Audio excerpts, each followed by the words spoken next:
Hello, moms and dads, and a warm welcome to this episode of Today's Parent. I'm your host, Christine Casina. In today's episode, we are talking about the joys and challenges of raising a child with autism. We are joined by a beautiful mom, Sylvia Mochabo, mother of 3 boys, 2 of whom have autism. Sylvia, welcome to Today's Parent. Thank you. How many people do you meet and you tell them you're a mom, they tell you, no way? Everyone.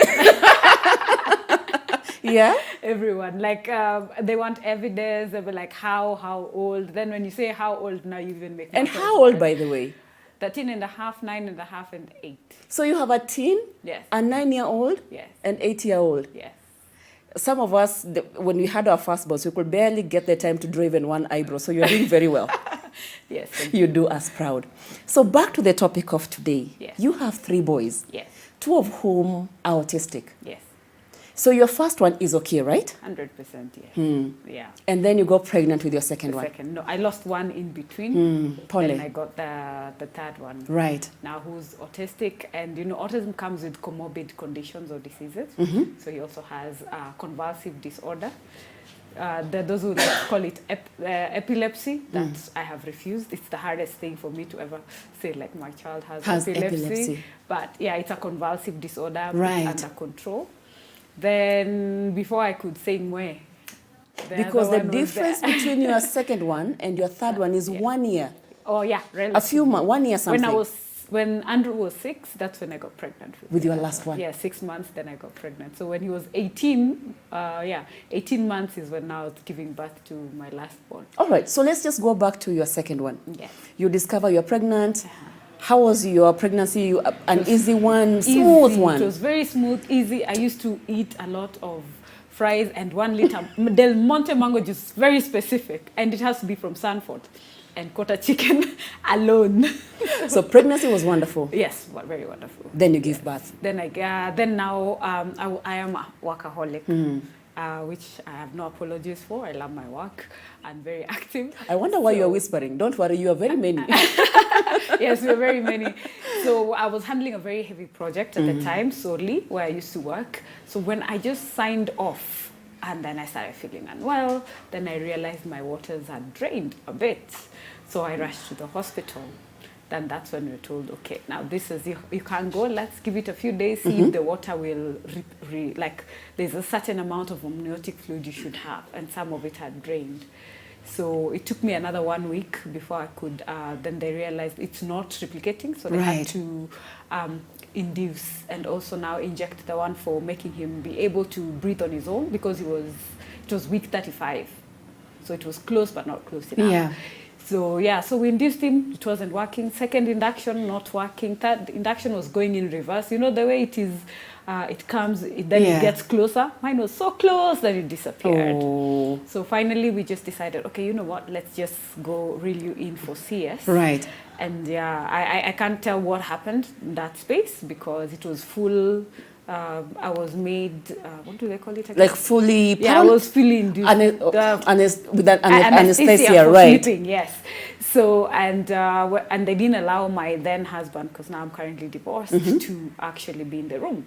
So none of us can actually tell. All he says is they came out with the baby and he was put in an incubator, oxygen and all that. Okay. But do you think that was a factor that then led to him being autistic? Yes, most of the time what happens during birth, during your pregnancy, can contribute, even the first 5 years. Yes. So no one actually knows the cause of autism, but there are factors that contribute towards it. The way we live, our environment, and there is a certain component apparently in the vaccine that people talk about. You see, it is genetic also. So there's something that also triggers it automatically. So you could be having it in your genes, but it's not triggered. Until, you understand? Yeah. So there are those who've had triggers when they say, oh, I took this vaccine, then my child turned. So you see, it was in you, but then there is that trigger. Right. So there is a case study that has been done in the US for that. Okay. So it's not fully, you can't say, oh, it's vaccines. You can't say, oh, it's because it was CS, because there's some people say, oh, because I had CS. That's because yes. This is the reason why. But you need to see the entire journey of your pregnancy, what happened at the point of delivery, and the first few. Because there is a parent whose child just fell off a bike And it was downhill from there. So you don't know what traumatic event in a child's life that could have can led actually, to. Okay. Yeah. There are those who can't even trace because it's none of the above. So we say autism is a spectrum, a very wide spectrum. And a very, very wide spectrum. You can't have two autistic kids that are identical in their signs and symptoms and their behavior. And now that you have two. Yes, they are totally like one end and another end all together. Because you find my last born is more of ADHD, so which ADHD can also be a comorbid. Comorbid is a coexisting. See, remember what I said about epilepsy? Right. So even that could be a comorbid of autism. Yeah, so the first time, it was hard accepting that the second child is also, because I was focusing. When did you discover your second one has autism? When I took Andrew, the middle child, for assessment, then you see, of course, you can tell there are signs and symptoms that can trigger when a child is not meeting their milestones. Like they're supposed to be crawling, they're supposed to be They've walking, missed they're that. supposed to be And talking. of course, all kids are different, Yes. but you can always tell. Yeah. And then they're supposed to give you eye contact. You find they're even breastfeeding, the way they latch is not the same. So those are some of the things that can indicate. They're not a sure factor, but should just tell you, like, I need to pay attention to this child a bit more.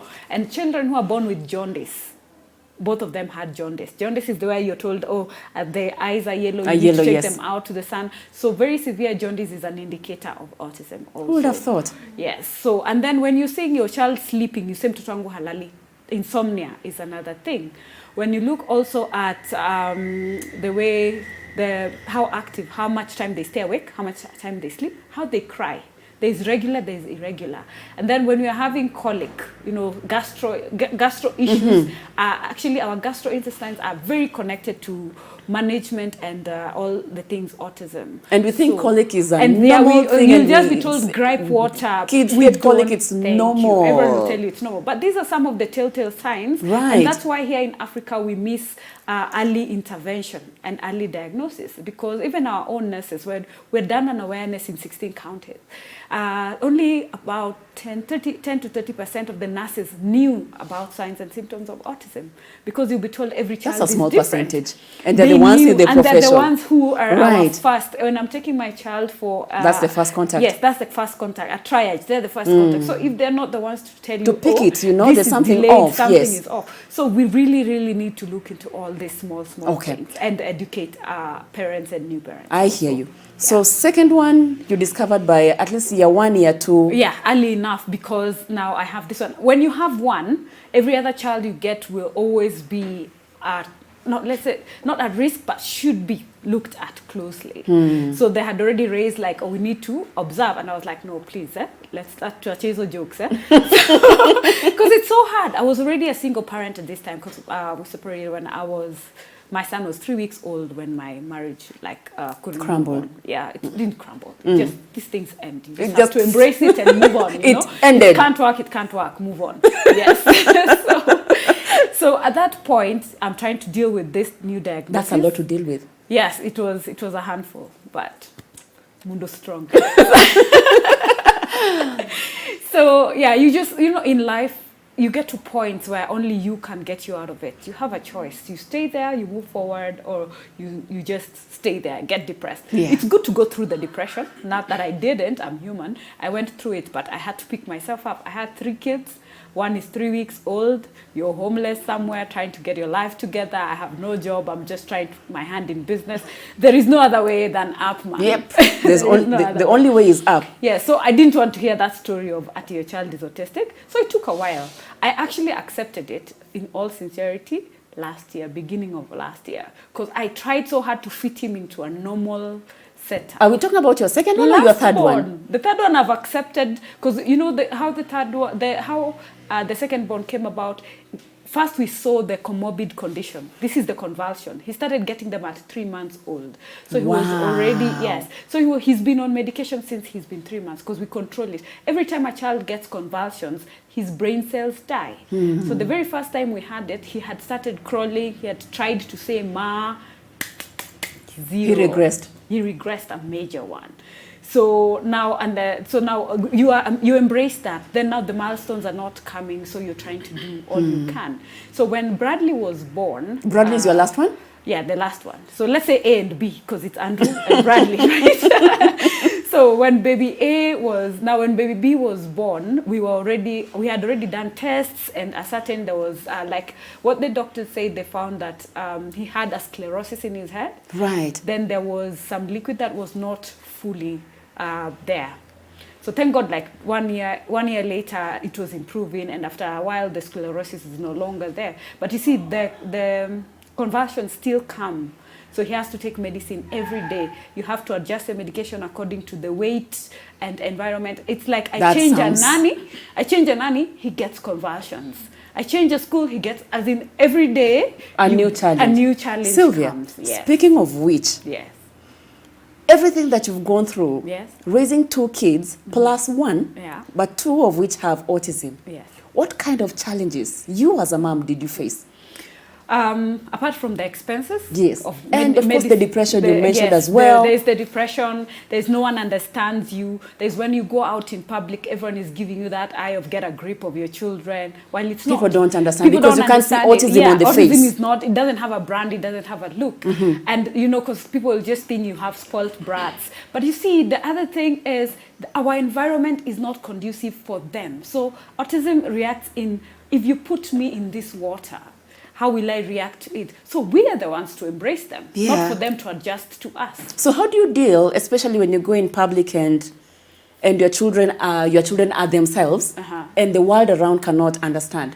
But how do you deal? I've learned to block all of y'all. Like seriously, it's my world. Like whatever you want to think. Stay if you want. Yes. Like and there are people who like with the awareness we've raised, you find like I'll give you an example of on Sunday we went for an event. Of course, in my position, so I've been invited to make an appearance.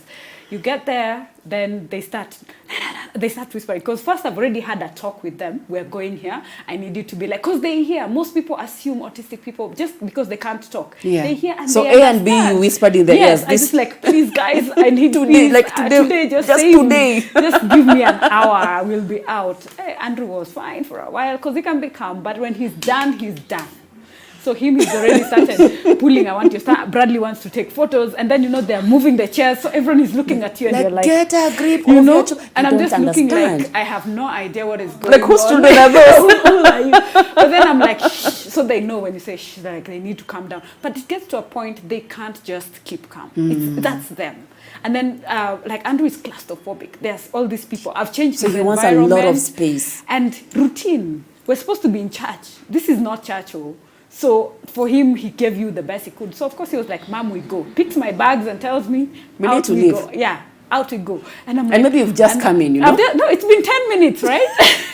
You've just been called to go to the podium, and you're like, "Just give me 2 minutes." It now becomes a begging, like, Mom, let's give me. Anyway, story of our life. So I had to go outside. Then someone comes out and like, your child is autistic, right? Don't worry, it's going to be fine. We need more of that. Like, wonderful. Understand. Don't come judging me like, you need to get your kids together, let them stop pulling chairs. Like, just live 1 second in my shoe, But not everyone understands. We excuse you, but make an effort. No. Like, just make an effort. Speaking about A and B, yes. How do they cope in school? School, like I said, routine is bliss for them. And then they're in a special school. Right. One of the other challenges is finding the right school, finding medical care. So long as like you've taken care of now the other comorbid diseases, so that you find like his epilepsy, yeah, convulsive disorder. Not epilepsy? Yes. His convulsive disorder is under control. Yeah. So that means he can now settle more. So he can pay attention in class. But before we could get here, we had seen enough nannies, enough schools where there's a school even where we went and you were like, we can take him. Yeah, fine. He's enrolled. 2 weeks later, you get a phone call. No, yeah, you get a phone call. We need another nanny for him in school. I'm like, you guys, I don't grow money. Like, I don't go pluck it. While you're still growing money and thinking how you're going to pluck it, let's take a short break and then we continue when we come back. All right.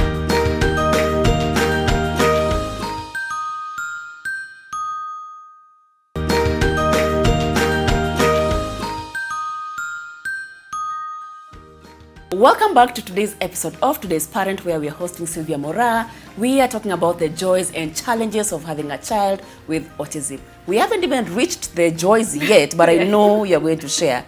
We have Ali. Yes. Ali has sent us a question on our 22999 number, and she's just asking, how was it employing house girls? Was it easy? Was it hard? Is there something that stands out when it comes to just getting helps and getting help? Okay, let me laugh first. Because first, I can't tell you how many, because I lost count at some point. Wow. Because when you go looking for nanny, there is the referrals you get, then there's the bureau. So been through hell and high waters. So let me give you an example. This time, when I tried a bureau, and I'm like, I need one who's like this, understand my kids, our medication, it's key. We have to have medicine. I always oriented. I'm always open. Right. And I tell you, they can't talk. They understand only English and blah, blah. You need to learn their language because they have their own way of communicating. So like, of course, they say yes, yes, yes. So there is this one, first of all, who got there. Then at the end of day one, she comes and tells me, you didn't tell me your kids are like this. What do you mean like this? So I'm like, wait, what do you mean like this? Like you're branding my kids. Let's never brand children because even you'll give birth, yeah? So don't say like this, like how I already oriented you. I told you they are special. They have all these things. So that was out nature, but we don't discuss, eh? Then this other one comes, she says the way she's good, she's perfect, she's trained, and she loves children. You know, she loves kids, she children. has handled, she's actually had special children. I'm like, fine, God sent. Watch her she figures. I tell you, my kids, you know, because of the medication they take, their appetite can be either very high or low. Very low. So my kid was healthy, like proper healthy. They start losing weight. Later, I realized I became the shopping center. Wow. Yes. In what way? You don't take advantage of my kids because they can't talk, they can't report, for you to do some things. Because autistic kids, most of the times are nonverbal. They hear, they can say the 1, 2 words, and some can't talk at all. And nannies take advantage of that to mistreat them. Yeah. We've had rape cases because of that. So, but That's I could terrible. see. So she used to, and when I come home, my kids are eating my food. That never used to happen. I'm like, Connie, these kids haven't eaten. So that told you something? Yeah, so that told me something is wrong. Sylvia, Yes. as vibrant as you are, Yes. I wonder if you ever have a sad day. I do. Which brings me to the point. What's the most precious, like a happy moment, or happy moments you can think of with Andrew and Bradley? Like the joys of raising a child with autism. What comes to mind? First thing is when I'm low. I could sit next to you as my friend, you wouldn't know. My son will know even from one phone call that makes me unhappy. Wow. And because you see, as much as they don't have all these other things, there's always that special gift that they have. Mine is just love, like, and in the purest of form. I can be mad and scream, and I say sorry, and that story ends there. And next is like, I love you. And they're the one who will come and say, Mommy, are you okay? Like, are you fine? Do you need? And I have gentlemen. I tell you, I get my doors opened, my bags carried. Yes, like I have side to side and at the back. So like the amount, yes, the amount of love I get from my kids can't compare. That's why wonderful. There are people who ask me, oh, you're all fine, you don't have a man. The men I have handle that, you know, like I get love in overdose, right? Wow, that's so beautiful. They love like genuinely, wholeheartedly, and then when they listen to music and they get excited. Wow. And I just like my worries just melt. Like they start jumping, dancing, they pull me, force me to dance with them, and when they get into water bodies. So we went out like on vacation with their guardian and the kids. So we've just gotten to the place. Of course, baby D, that's the first one, Daniel, D says, I want to go check out pool tables and stuff. I'm like, okay, go with A, because he also likes to go around and stuff. So D, of course, is in a different level. Of course, he forgets. So we're still settling. Brad was very small, so he's there, I'm settling him in. Then I turn and I see Daniel went, Andrew has seen water, he was just dashing to that straight pool. To the water. Have you ever done slow motion? Thank you. I was like, no, I can't move, I can't. No. Like, do I leave this one? Do I go there? Wow. So the guardian just dashed. Have you ever seen everyone in their seat just jumping? We caught him mid-air. Like he was jumping into the pool. That's how delicate and he's thinking a to special himself, child is. Oh man, he's like, hey man, you know, as you're like, no. So what that tells you two things: they are not afraid. Fear is not something they have in their DNA. So they don't, like, even Bradley will see a car. To him, Mommy's car is not harmful. He's been hit by a car. He's fallen from first floor. Sorry. He's like, there's something like you have to be extra cautious. He's not. So that sense of danger, they don't have. Not all of them, but yeah, some of them. Like water now. After that is when they have that very intense shaking moment is when they realize, okay, there's this thing I need to keep off. Right. So like that on him, he was in heaven, as we're like just seeing drowning danger and whatnot. So these days he knows he has to go with someone when there's water, and he'll tell you, I want to swim. Okay. Because at least they've learned 1-1-1-1. So they just don't bolt. Then there's something called escapism. I'm sure you've been seeing a lot of lost children who are autistic. So anywhere we go, actually I had a tag thing. Like it's a bag, but it's a tag. You know, there you have a dog when you're walking a dog. Trust like me, a child leash. For us that's very convenient. Because like for me having two, I could focus on Andrew. I turn, Bradley is gone. And Brad is the one who's hyper. So you will turn like him, he gets this, he gets distracted. He's gone. Yeah. Then being in crowds it's not their thing. Because there is this thing about the way we can focus. We have the ability to block out everything. For them, all their senses are active at the same time. Everywhere. Their vision is 360. They can hear everything. So if you put them out on the road, that's when you see meltdown. Like they so start they're crying. They overstimulated. have like too much. It's just too much. It's called a sensory overload. Right. So that's why you see they'll cry, they'll act out, they'll rock, they try to calm themselves down in very many ways. So when you're out in public and you see that, just understand, you know, when I went to get their passports. I can imagine. Hey, in a very public place. I nearly got arrested. Because? First of all, I don't look like a mother. Then you're here with kids who have thrown a tantrum, two of them, because it's overcrowded. And you have to, of course, you have to then go with these the are the kids. challenges that we go through. Like if I say my kids are special, I need fast tracked. People will look at them like, because please, they look okay. they look fine. Stop so stop playing us, with us, you know, until they have a meltdown, which is already too late because I've tried to contain them as much as possible. I tell you, it took us an hour to take a photo. Wow. An hour. Because he's already gone through the meltdown, he can't come down, he's started removing his clothes, it's hot. And then you know the other thing, like Andrew cannot tell you what, he doesn't know how to communicate some feelings. He knows, like, I pinched you. Yeah. Because he saw it, he can relate. Right. I got pinched. And then I got scratched, I felt it, I saw, I can see an indicator. The internal pains. He doesn't know how to communicate. I have a headache, and he doesn't know how to say uchungu. We're trying. At least Bradley has, and he's he's able to articulate. Like he came up with a word like my tummy aches. So that's my stomach and tummy. So we confuse them because at home we'll tell him stomach. Maybe someone else will tell him tummy. So my stomach. But at least he's communicating. Yeah, at least he's communicating. So for Andrew, like just in December, he had a flu. That's what we can see with our eyes. But actually, he was developing pneumonia. Wow. So we are treating this, the sore ENT. throat and, you know, Very heavy. We are in and out of hospital, crazy fevers. Remember, we're trying, he's getting convulsions because of fevers also. Then we get there. By the time we find out that it's pneumonia, his entire lung had already gone. Because he was now constantly having convulsions around. We've maxed everything we can do. I'm so sorry. So those are some of the very, very heavy challenges, especially when they can't speak, they can't communicate some of the things that they go through. Us as caregivers, we suffer. We are pleading with government to, like, we have parents whose kids can't take themselves to the toilet. They're not potty trained until like 10 years, 7 years. Wow, stuff. so they have to we be have on to use diapers for so long. All we ask is like, give us access, at least give us vouchers or something. You can analyze, our doctors can tell you, you can see. When we give ARVs for free, my child is on medication every day, 500 bob. That's not cheap. I'm a single parent. That's not cheap. Right? I still have to raise them. I still have to raise the older one. I still have to take them to a special school.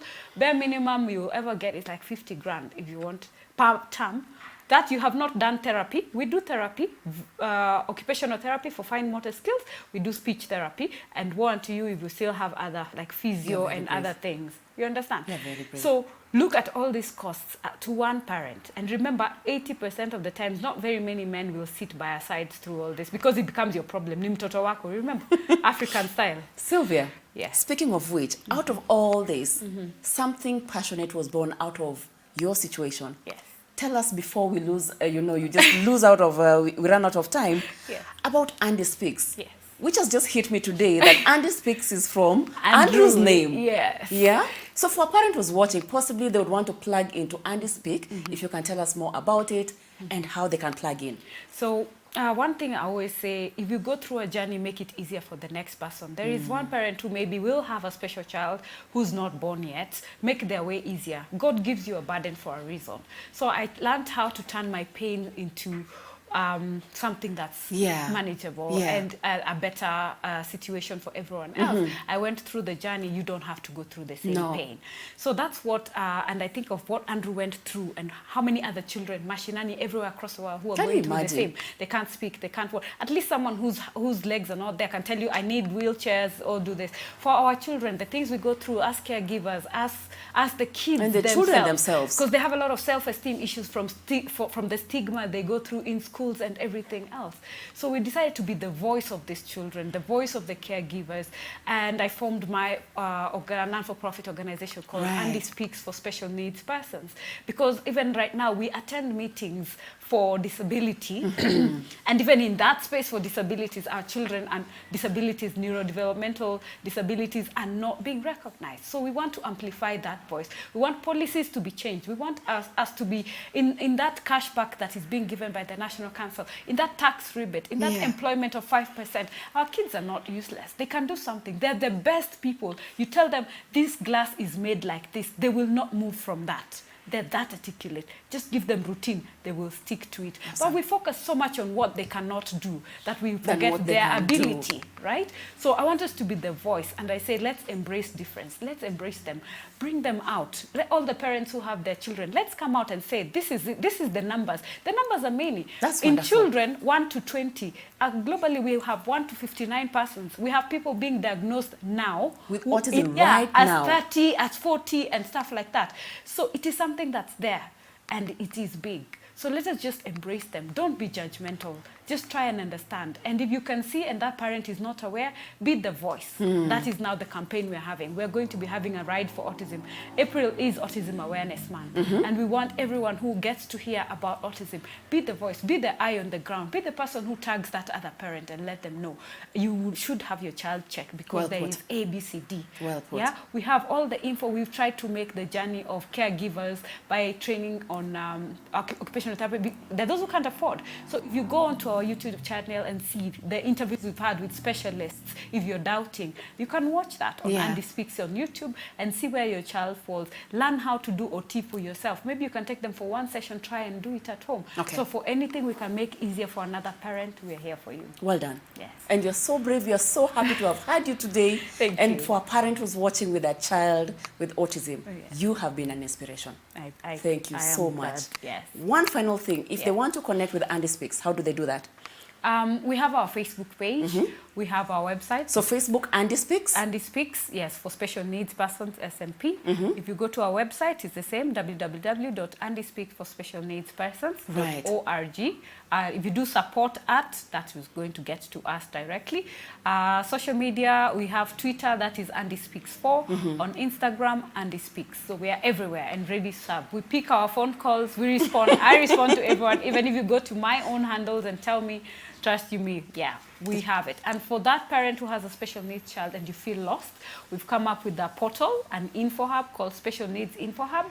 If you want to know how to get to the council, which body to help you, how to get to schools, how to get to which therapist, Wonderful. we are trying to make an info portal so that we can reach all those people Well done. who cannot get the information. Thank you very much, Sylvia. Right, thank you. And on that note, for you watching at home, I hope you've been inspired. If you know any child, any parent who has an autistic child and wants to plug in, please tell them about Andy Speaks. Tell them about the awesome Sylvia Mora. This has been awesome. I hope you've learned something. My name is Christine Kasina, and this has been Today's Parent.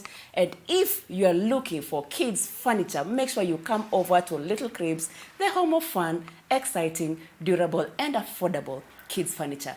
Don't walk the parenting journey alone. Make sure you have information that is going to help you, and we have it over at Supermamas, www.supermamas.co.ke. Thank you so much for watching. See you next time.